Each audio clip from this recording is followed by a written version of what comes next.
काही लोक विचारतात निवडणुकीमध्ये तुम्ही तर 2100 रुपये सांगितले. हो सांगितले, योग्य वेळी तेही आम्ही देणार, तिथेही मागे हटणार नाही. शेतकऱ्यांना कर्जमाफीचं आश्वासन आपण दिलंय.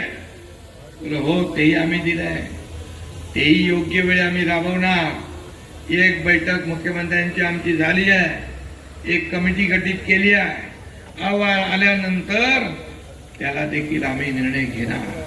शेतकरी आमचा केंद्रबिंदू आहे, शेतकरी आमचा मायबाप आहे, अन्नदाता आहे. या राज्याच्या तिजोरीवर पहिला अधिकार कुणाचा असेल? या महाराष्ट्रातल्या शेतकऱ्याचा, माझ्या लाडक्या बहिणींचा. हे काय आम्ही जे करतोय हे सर्वसामान्य लोकांच्या आयुष्यामध्ये बदल घडला पाहिजे. कितीतरी लाडक्या बहिणी एकत्र येऊन छोटा मोठा व्यवसाय करताय. काही लोक आपल्या प्रपंचाला आधार देतात, काही लोक आपल्या मुलाबाळांच्या फिया भरतात, काही लोक औषधोपचार करतात. कितीतरी अशा सक्सेस स्टोरी आहेत. पाणी गेलं, सगळ्या शेतकऱ्यांच्या शेतीचं नुकसान झालं, काही नाही दिलं, पण आम्ही 32,000 कोटीचं पॅकेज सरकारने दिलं. शेतकऱ्याच्या मागे उभे राहिलो तेव्हा आम्ही सांगितलं शेतकऱ्याची दिवाळी काळी होऊ देणार नाही. त्याप्रमाणे आम्ही मदत केली आणि म्हणून आम्ही देणारे आहोत, आम्ही घेणारे नाही. या एकनाथ शिंदेने 2.5 वर्षामध्ये पायाला भिंगरी लावून संपूर्ण महाराष्ट्र फिरला, बांधावर गेला, शेतावर गेला. जिथं आपत्ती संकट आलं तिथे एकनाथ शिंदे पोहोचला.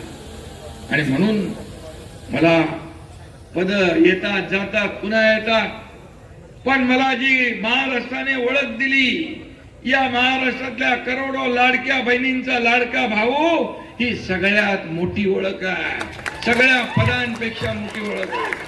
आणि म्हणून मला समाधान आहे, आनंद आहे.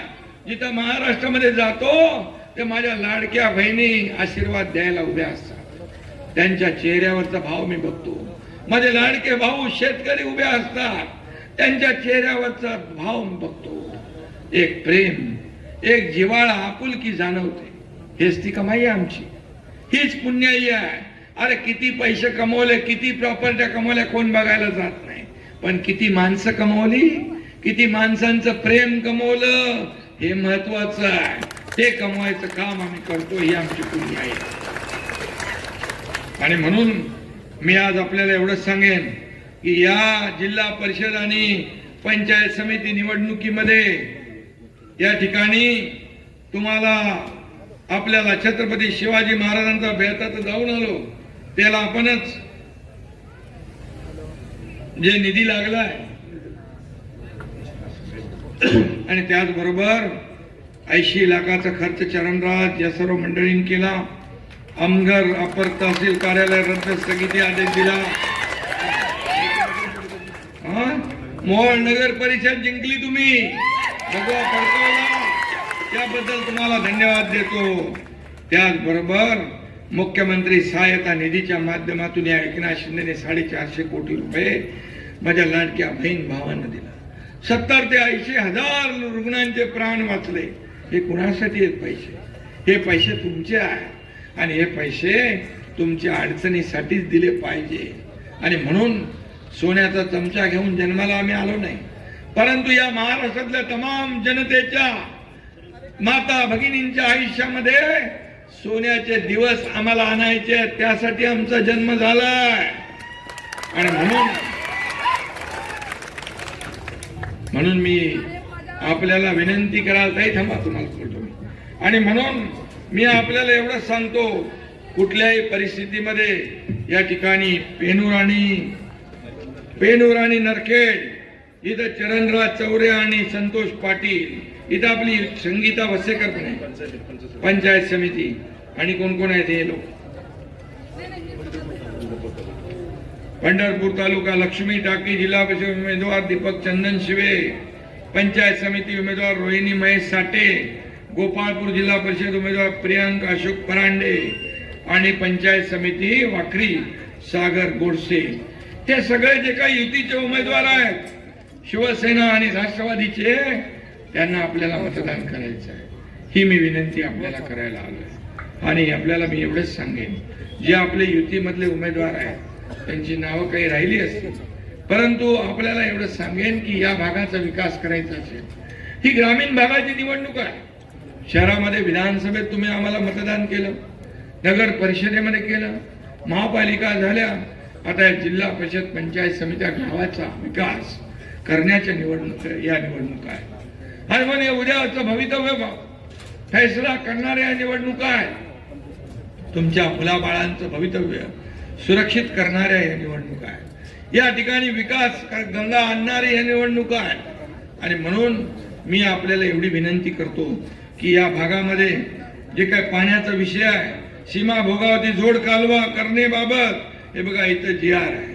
हा जी आर आता मी आपल्याला सांगतो, दीपक कपूर जे आहेत आमचे सेक्रेटरी, त्यांना मी तात्काळ सांगतो आणि याला आपल्याला न्याय देण्याचं काम आपल्याला करावं लागेल. आणि ते केल्याशिवाय काही लोक येतील, आश्वासनं देतील, परंतु आपल्याला सांगतो आम्ही खोटं आश्वासन देणार नाही. आता निवडणुकांमध्ये येतील, लाडक्या बहिणी भावांना काय काय सांगतील, पण मी आपल्याला सांगतो या भावाने, आपल्या सरकारने हे फक्त भाऊबीज आणि दिवाळी नाही किंवा निवडणुकांपुरती ओवाळणी नाही, तुम्हाला दर महिन्याला कायमस्वरूपी तुमच्या खात्यात जमा होणारी ओवाळणी या भावाने दिलेली आहे आणि ती कधी बंद होणार नाही. आणि म्हणून माझी विनंती आपल्याला की या निवडणुकांमध्ये जे उमेदवार आपले आहेत या सगळ्यांना मतदान करा. 7 तारखेला या ठिकाणी या आपल्या स्वाती दीपक गवळी, संगीता वसेकर जिल्हा परिषद आणि चरण चौरे घेतलं तुझं नाव, संतोष पाटील.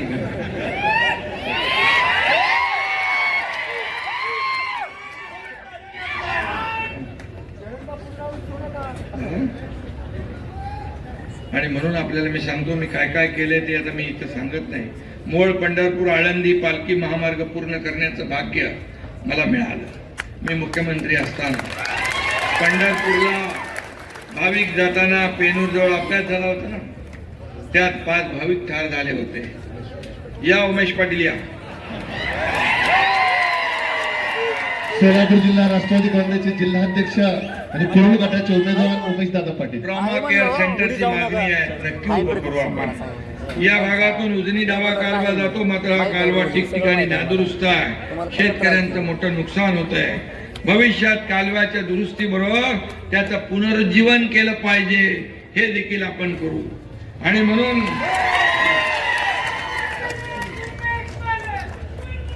मोहोळ तालुक्यामध्ये जे जे काय आवश्यक आहे ते या ठिकाणी केलं जाईल. कृषी प्रक्रिया, उसावरील प्रक्रिया उद्योगाची आवश्यकता आहे, त्या देखील लक्ष घालू आपण. त्याचबरोबर राहुरी कृषी विद्यापीठाशी निगडीत कृषी विज्ञान केंद्र मोहोळला आहे, मात्र त्याचं काम राजू बरोबर चालत नाही का?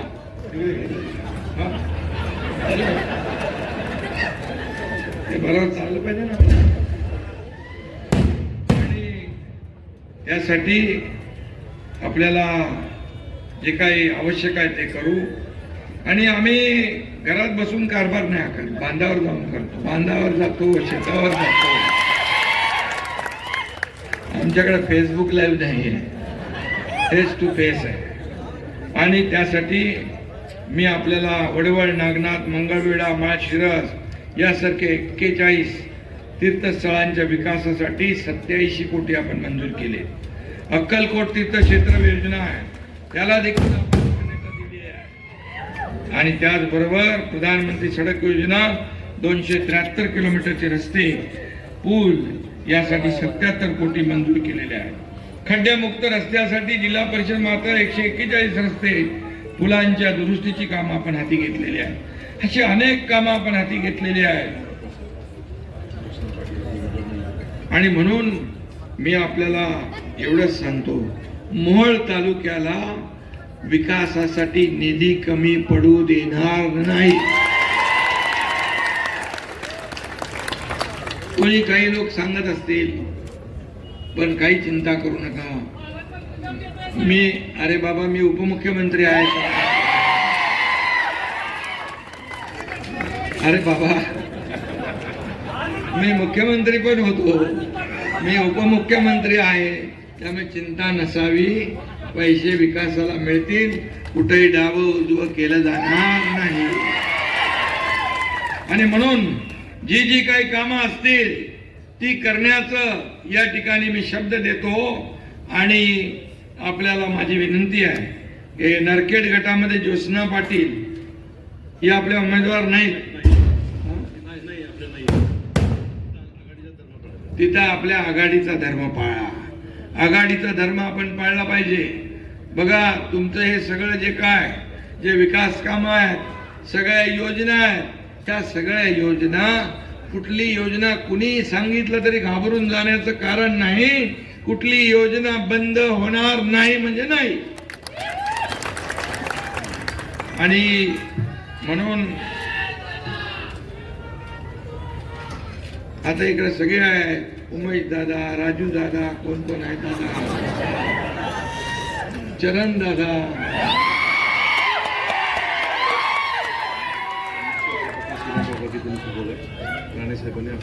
50 वर्षापासून सीना भोगावती जोड कालवा जो राणे साहेबांपासूनचा आहे.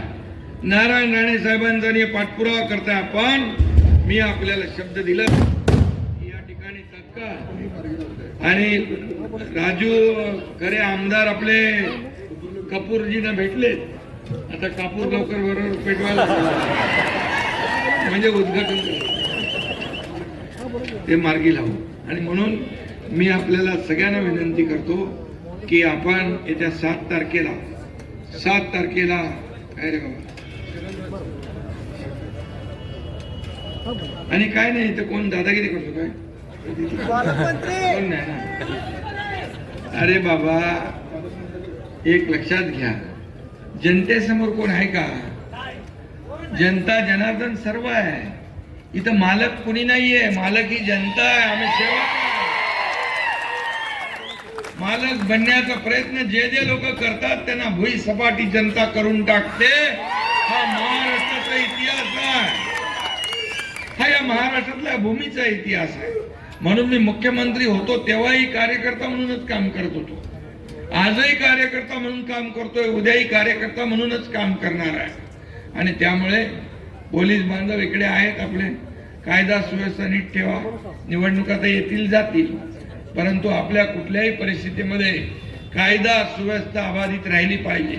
जनतेचा पोलिसांवर असलेला विश्वास वाढला पाहिजे, ही जबाबदारी आपल्या पोलीस डिपार्टमेंटची आहे. आणि म्हणून सत्ता काय येते जाते, माणसं बदलत जातात, पण अधिकारी तिकडेच असतात. त्यामुळे अधिकाऱ्याला चिंता करायची काय तुम्हाला गरज नाही. आणि म्हणून 7 तारखेला मात्र धनुष्यबाण असेल, तिथं धनुष्यबाण घड्याळावर असेल, घड्याळ आणि काय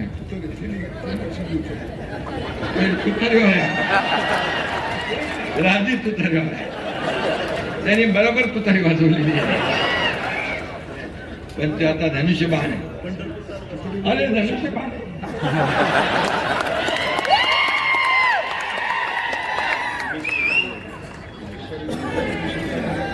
शिवसैनिकच आहे ना, ठीक आहे. उमेश पाटील आपले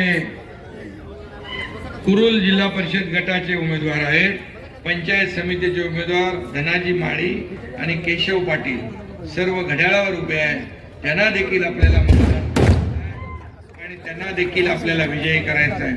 मी आपल्याला एवढंच सांगतो, ज्यासाठी तुम्ही ज्यांच्या प्रचाराला इथं आलेला यांना तुम्ही मतदान करा.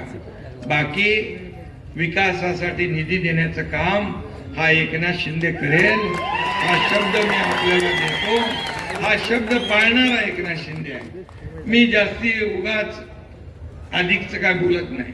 तुम्हाला माहित आहे ना, 2022ला या महाराष्ट्रामध्ये पाहिलं ना आपण, क्रांती घडवली ना आपण, सर्वसामान्यांच्या मनातलं सरकार आणलं की नाही. एकनाथ शिंदेच्या मागे 50 आमदार उभे राहिले. विश्वासामुळे एक शब्द कमिटमेंट पाळणारा कार्यकर्ता नेता म्हणून एकनाथ शिंदेची ओळख आहे. त्यामुळे मी तुम्हाला जे इथं बोललोय त्यातला एकही शब्द खोटा होणार नाही. हा शब्द तुम्हाला मी देऊन जातोय.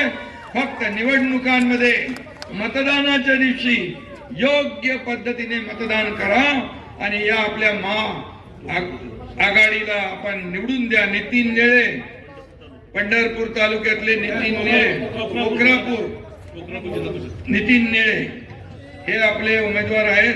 त्यांनाही देखील आपले राजूची तुतारी आहे, त्यांना पण द्या. अरे चरणराज तुझं काय करू? चरणराज चौरे जिल्हा नियोजन सदस्य आहे. आणि काय हा? अरे विहिरी फोडून फोडून इथपर्यंत आला तर मेहनत करतो म्हणून आला नाही. आणि म्हणून मी आपल्या सगळ्यांना मनापासून या ठिकाणी मला आणखी एक सभा आहे. पंढरपूर टाकळी जिल्हा परिषद गट, दीपक जालिंदर, चंदन शिवे आणि रोहिणी महेश साठे, टाकळी पंचायत समिती गण, दोघांच्या निशाणी आहेत धनुष्यबाण. धनुष्यबाणासमोरचं पण बटन दाबा आणि आपल्याला या उमेदवारांना विजयी करा. कुठे आहे ते? घेतलं नाव. अरे आता सगळे नाव घेतले, डबल घेतले तर विसरतील लोक. तुम्ही काही लक्षात ठेवू नका, फक्त निशाणी लक्षात ठेवा, बाकी काही ठेवू नका बस. आणि एवढा 7 तारखेला तुम्ही महायुतीला मत म्हणजे विकासाला मत. महायुतीला मत म्हणून तुमच्या गावाचा विकास झाला पाहिजे. तुम्हाला या भागामध्ये पाणी, रस्ते, दिवाबत्ती, ज्या ज्या काही सोयी सुविधा आहेत त्या मिळाल्या पाहिजे. ग्रामीण भागाचा विकास जिल्हा परिषद आणि पंचायत समितीच्या माध्यमातून होत असतो. आणि म्हणून या निवडणुका फार महत्वाच्या आहेत. फक्त मतदान करण्यापुरते मर्यादित नाहीत, तर उद्याचा तुमचा भवितव्य घडवणाऱ्या निवडणुका आहेत. मुलाबाळांचं भवितव्य घडवायच्या निवडणुका आहेत. हा तुमच्या भविष्याचा फैसला घडवणाऱ्या निवडणुका आहेत. आणि म्हणून सगळ्यांनी 7 तारखेला बरोबर मतदान करा आणि आपल्या सर्व उमेदवारांना विजयी करा, एवढीच विनंती आपल्याला करतो. धन्यवाद. जय हिंद, जय महाराष्ट्र. त्यानंतर